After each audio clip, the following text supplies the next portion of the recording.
Focus on questions. Again, also showing that you're interested in the individual. Gather information by asking tons of questions.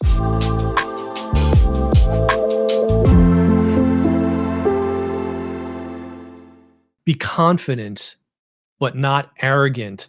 Confident in the sense that we know, biblically speaking, that the truth is on our side on these issues.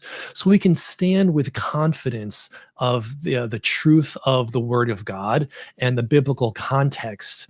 But that doesn't mean arrogance. It doesn't mean that we are condescending in any way. We're speaking the truth with love.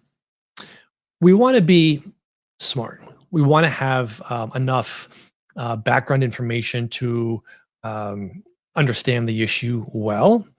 But we also want to use wisdom, understand that this is spiritual warfare that we are engaging in.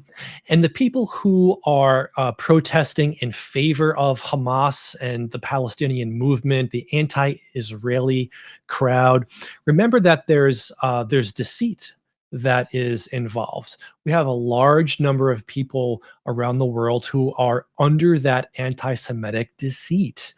And we're trying to unravel that. But remember to have compassion, be gracious to people that you're talking to, and be aware of certain common pitfalls. Relativistic language, how the culture might change the meaning of terms such as, occupied land. Well, what do you mean by occupied? Genocide, what do you mean by genocide? So there's a lot of terminology that is being used.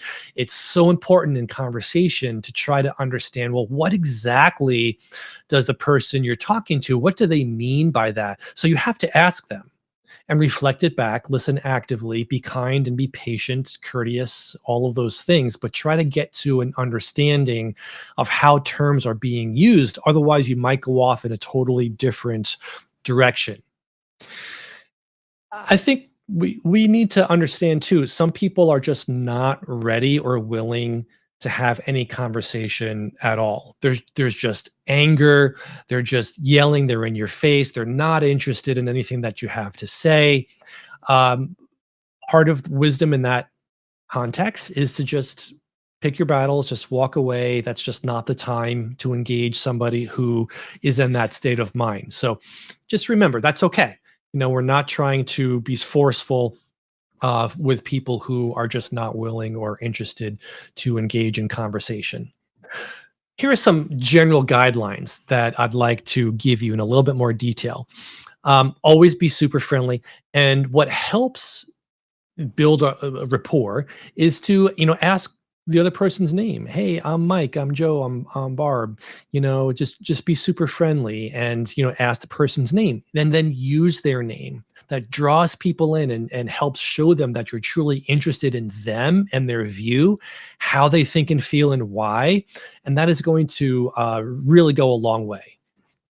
Focus on questions. Again, also showing that you're interested in the individual. Gather information by asking tons of questions rather than coming across as you're lecturing, you're saying you're wrong. Here's why, and you just boom, boom, boom. Here's the list of all the things that you want to say. You don't want to have an agenda like that. Come at these conversations by asking lots of questions and help understand where a person is coming from, and then listen critically for those doors of opportunity where you can then reflect back and try to get more understanding and direct the conversation in a more constructive manner where you can help reveal maybe some errors in thinking, some false assumptions, whatever the case might be given the situation. So focus on the issue, try to avoid rabbit trails. And here are some examples of questions. You can say something like, well, what do you mean by that? Or tell me more, or exactly, where are you coming from with this? What do you mean? Tell me more. You're trying to open that door of conversation.